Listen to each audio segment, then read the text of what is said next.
lab and from the things that we needed to know here. And this is in total contrast to some other government officer like the chief pathologist, who did not give us the cooperation we expected. But the DCI, they've been up to the task. There is nothing to hide.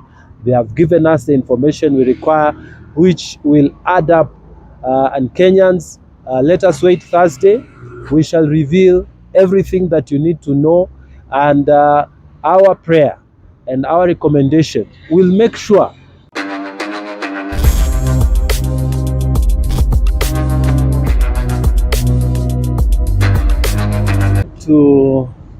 I might be falling off here. All right, let me stabilize. I'd like to, first of all, take this opportunity to appreciate the members of the press who have been able to be very patient for almost 3 hours that we have been taken through the National Forensic Laboratory from the DCI. As we have explained before, we had an invitation that was extended to us from the DCI so that we can come and see the challenges that they are facing. At the same time, we had an invitation extended to us from Pastor Ezekiel. Like we have said, we were able to visit Mavueni and see for ourselves the challenges that they are experiencing and the issues that were at hand from the testimony that they gave us. The DCI also gave us a lot of information, which was in camera. So I'm going to try here balance and just tell you that we have been witness to ourselves of the things that have been a challenge as far as concluding effectively on all the forensics and the analysis that needed to coming out from the issues of Shakahola. We have been able to collect and gather information. So tomorrow we will be sitting down with the rest of the committee members, some of whom were here and they have had to leave. And we will beef up the report so that on Thursday when we are tabling, it will have all the information that Kenyans want to know. Why did this thing happen when we have such a facility? Why did this thing happen when we have such very well trained force and very educated people who are manning these labs? And what are the challenges? So just to touch a little, I want to say that we got a proper briefing, and there was the display, what is it called? The PowerPoint presentation, and we have 12 laboratories that are operational here.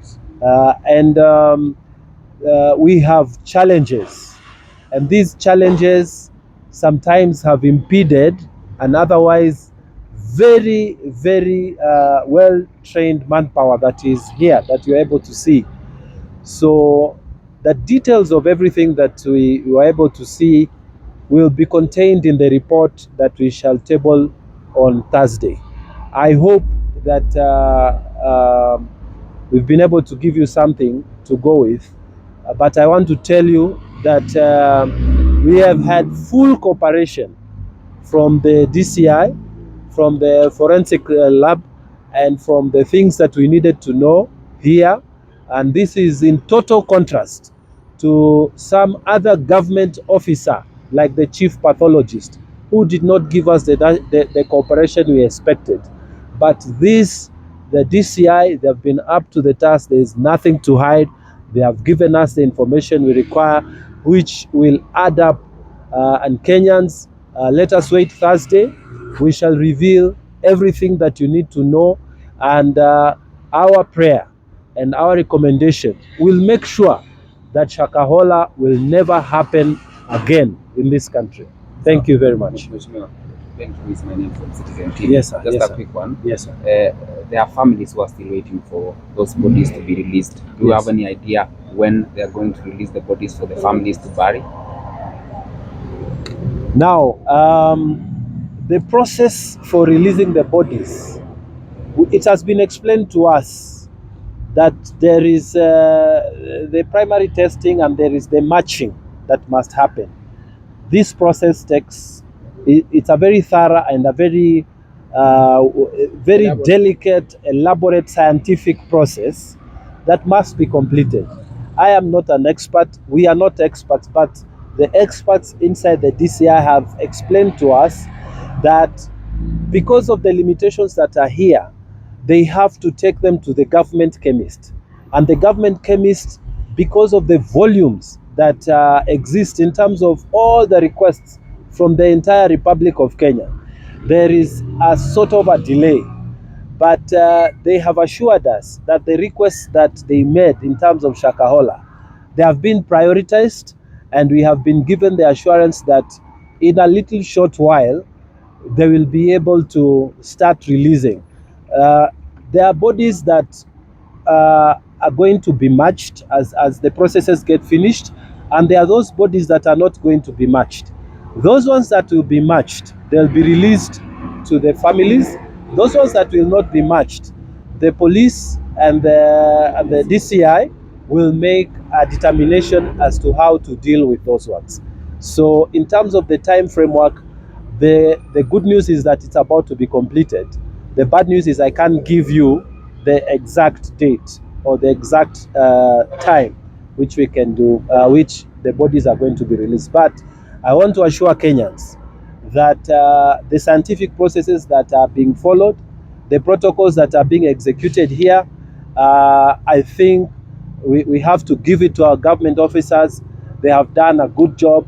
I and all the senators that are here, what we have seen here has changed our perception of what the DCI is and what their capabilities are, despite the limitations.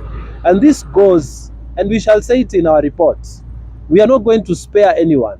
Why is it that we are allocating so much money to some programs that are completely irrelevant, and we are denying very crucial departments such as this the necessary capacities to enable them to be efficient? You know, and we are saying as Kenyans that if we had capacitated the DCI forensic lab as to the level they require, if some people who started this DCI forensic labs many years ago had not stolen the monies that were supposed to be utilized, we would have been having a first-class forensic lab, and we would not have taken from April up to now, waiting for results of bodies, waiting for DNA. It would not be the case. But some Kenyans somewhere who are responsible, they misappropriated the funds that were supposed to be utilized to develop this lab. And we are not going to spare anyone. Our report is going to come clean on what has happened. Kenyans have been asking, kwa nini hii mambo haifanyiki? Kwa nini haiishi? But it is because of some of the people who are holding some of these offices. The misallocation of resources that has happened. The lack of capacity and the challenges that came here is because of some very bad decisions that were made. And that is why we've had this kind of delays that we have had. But otherwise, we have dedicated officers here who have done a good job, and we believe that this matter will come to a close. Even with the challenges, we think that in a matter of maybe a month or so, some of the bodies will start being released. And those ones that can't be matched, decision will be made by the DCI and the police where to take them. I want to thank you so much for your patience, for all the time that you have taken to be with us here. Asanteni sana. Mungu awabariki. Yeah.